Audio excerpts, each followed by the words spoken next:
En la que buena. Las noches de entierro.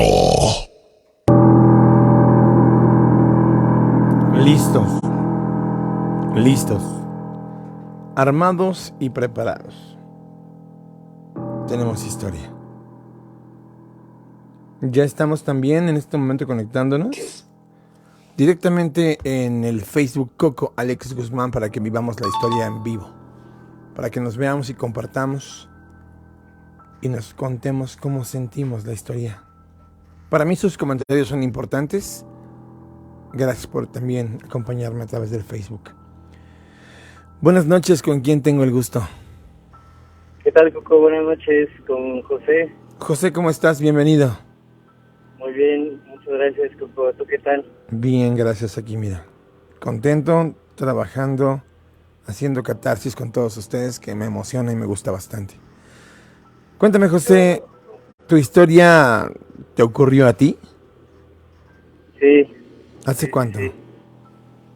Hace aproximadamente 5 años. 5 años. ¿Cuántos años tienes hoy? Hoy tengo 26 años. Como a los 21. ¿Y qué te pasó, hermano? Platícanos. Bueno, tengo algunos... Bueno, son 2 relatos que se dieron durante un retiro. O sea, ¿te pasaron 2 cosas durante un retiro? Sí, son más o menos dirigidos hacia lo mismo y eso pensaba contártelo como la misma historia el día de hoy. Ok, pues, por favor, el micrófono es tuyo, adelante. Gracias. La primera fue... hay un momento muy especial como en este retiro, en el que suceden cosas muy fuertes. A ver, para empezar, cuéntame, ¿de qué es el retiro? ¿En dónde es el retiro? ¿Por qué es el retiro? Los retiros son espirituales, van dirigidos como para que tengan un encuentro con Jesús. Ok, o sea, es un retiro espiritual, literal. Así es. ¿En dónde ocurre esto? Regularmente nosotros buscamos casas de retiro. A la comunidad en la que pertenezco nunca nos han dado como alguna casa o un lugar específico. Esto sucedió, esa que te voy a contar, sucedió en el Ajusco. Ok. Allá la verdad es que se sentía una vibra muy muy fuerte en cuestión como de pues, cosas buenas y cosas malas que estaban sucediendo. Porque no sé si llamarle guerra espiritual por todo lo que viven las personas que van a vivir estos retiros. Y en uno de los momentos como más fuertes de oración que nosotros como servidores hacemos para las personas, los jóvenes, en ese momento de oración, yo estaba en un cuarto con aproximadamente 5 personas, 5 o 6, más una chica que estaba sirviendo conmigo. Y en ese momento ella se percató de una sombra que se empezó a levantar de unas maletas que estaban atrás del cuarto, atrás de los chicos. O sea, ellos no vieron nada. Literal me estás comentando que percibieron que levitaban las maletas. No, una persona se empezó como a levantar. Digamos que estaba como, no sé, como en posición de rodillas y como que se empezó a levantar una persona. Ok. Vimos una silueta de una persona, pero en cuanto se empezó a incorporar, esa sombra se veía más como una silueta demoníaca. Okay. De hecho, al final de ese momento, los dos nos pusimos muy nerviosos. Las personas notaron que pues algo estaba sucediendo. En ese momento que las personas se dieron cuenta de lo que estaba ocurriendo, nos voltearon a ver a nosotros. Las personas se espantaron y de un momento a otro esa cosa como diabólica se fue.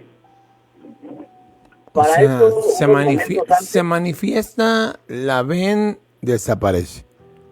exactamente, Ok.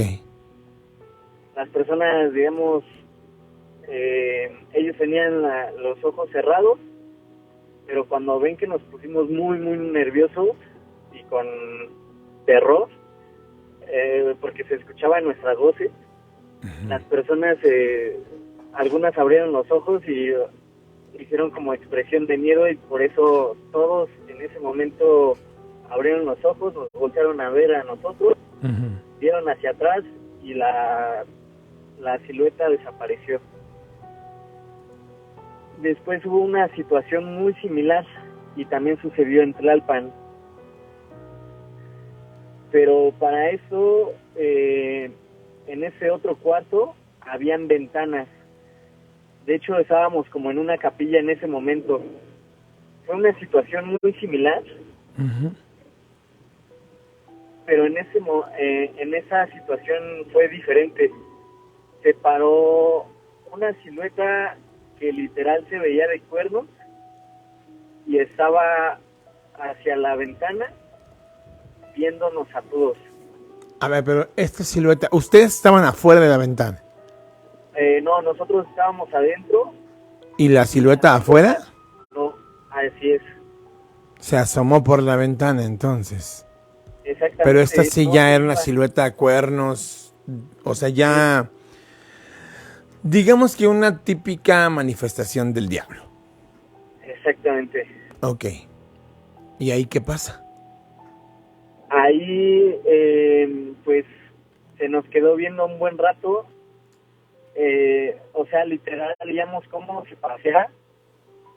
Y pues todos, o sea, nos pusimos en oración, a hacer rosario, y la cosa esta no se iba. Ya hasta que se escuchó que venían como más personas que venían caminando de otro cuarto que estaba cerca de ahí, porque esa vez sí nos comunicamos con una persona como con más preparación para esos retiros. Cuando se escucharon, se abrieron la puerta, esa silueta se fue caminando de ahí. Tengo un par de preguntas, ayúdame a aclarar la idea. Sí, por favor. ¿Cuánto tiempo permanece esta silueta en la ventana? Ahora, cuando te refieres a silueta, tú me hablas de silueta y yo creo que veo una sombra. Pero tú ya me estás hablando de algo más. Ustedes vieron que los estaba mirando, entonces no era una silueta, era una manifestación corpórea, ¿no? ¿O cómo está el rollo? Ok, sí, bueno, en teoría sí fue como ya literal el cuerpo y todo. Porque sí, o sea, nos estaba viendo y veíamos cómo nos miraba. ¿Tenía cuencas oculares? ¿Ustedes vieron sus ojos? Se veía rojo, se veía como hundido. Ok, y lo vieron en 3D. Es que para mí es muy importante esa parte, viejo, porque, insisto, hablamos de silueta, entonces yo pienso, una silueta se refleja en un muro, una sombra. Aquí, por eso es que mi primera idea es que sí estaba adentro y ustedes afuera. Aquí hablamos de que ustedes vieron digamos que estaba oscuro y no pudieron verlo bien, pero era una persona con esta apariencia demoníaca que estaba, dijeran en inglés, flesh and bones, carne y hueso, afuera de su habitación. ¿Es esto lo que vieron? ¿Cuánto tiempo dura esta manifestación viéndolos, aunque ustedes entraron en oración? ¿Cuánto tiempo consideras tú que estuvo esta cosa ahí afuera de la ventana? Aproximadamente entre 5 y 10 minutos.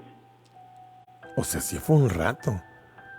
¿Nadie se armó de valor? ¿Nadie se quiso asomar más allá?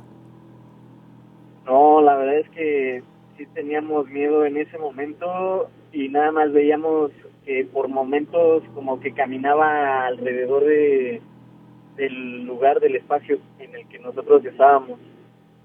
Pero ni esa cosa entró, ni nosotros decidimos salir a ver qué estaba sucediendo o por qué nos estaba viendo. Pero vamos a este punto, igual, jamás hizo daño. Jamás se manifestó, no golpeó las ventanas, no golpeó los vidrios, no escucharon un rechinar, vamos, simplemente los estaba viendo. Sí, solamente nos veía. Pregunta importante y que la hago muy comúnmente porque para mí me da un norte más cercano a lo que estamos viviendo. ¿Ustedes se sentían en peligro? Sí, bastante. O sea, sí sentían que estaban en peligro. No es un sentimiento de intranquilidad. ¿Realmente sí sentían que estaban en peligro?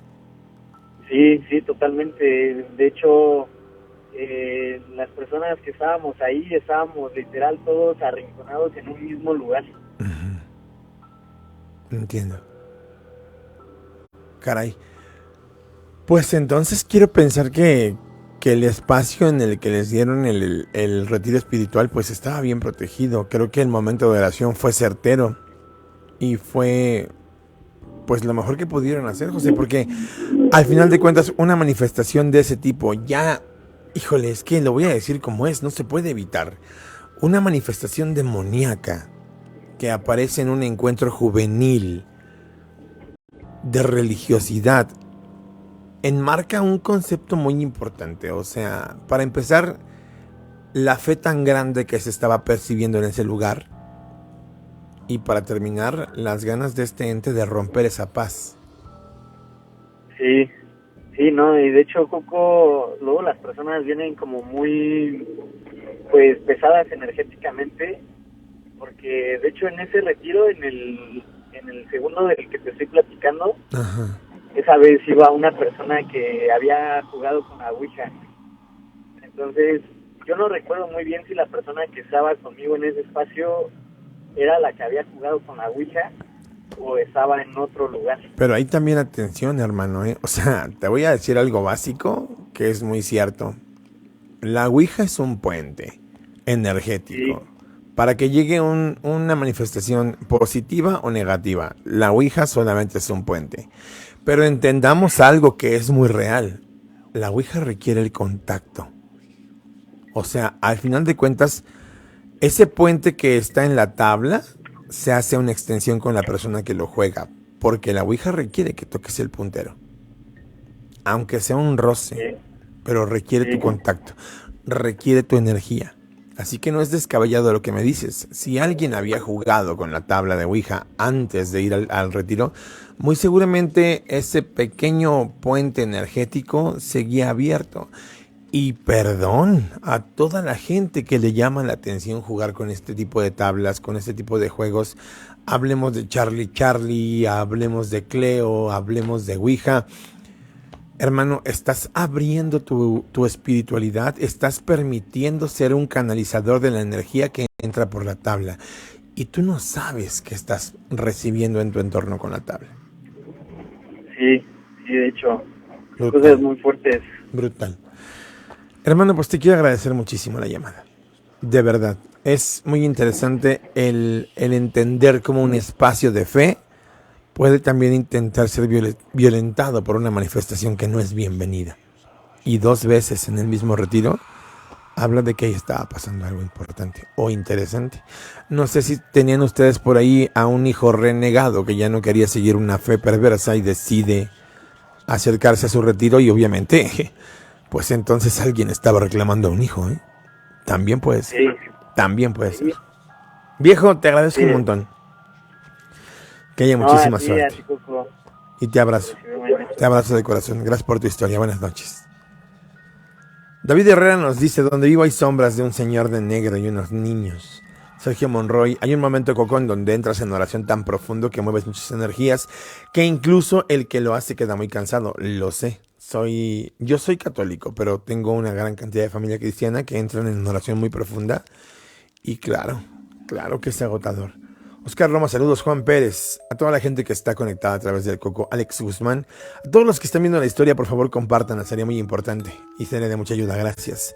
David Herrera, saludos Coco, gracias. Norma Yanelli, Fabiola Valdés, Margot de la Cruz, enorme abrazo hasta Guadalajara, Margot, espero que te esté gustando muchísimo el programa Primix.